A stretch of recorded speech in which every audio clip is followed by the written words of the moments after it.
So, ganito sa Denmark, kumikita kami ng pera sa isang bote na ipapasok dyan, magka-counted siya. So, dito nyo makikita. So, magpasok si David dyan, tapos magiging 60 na siya.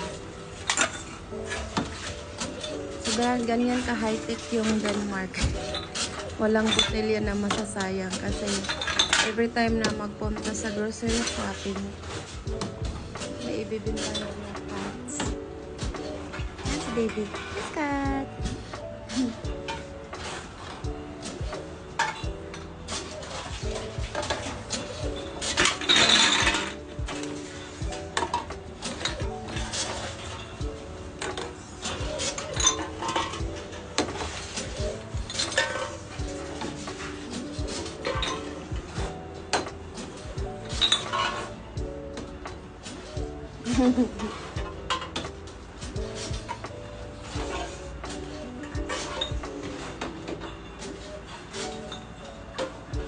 Magahintay lang.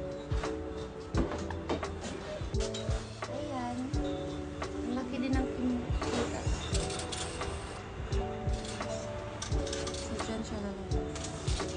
Yun na. Yun lang.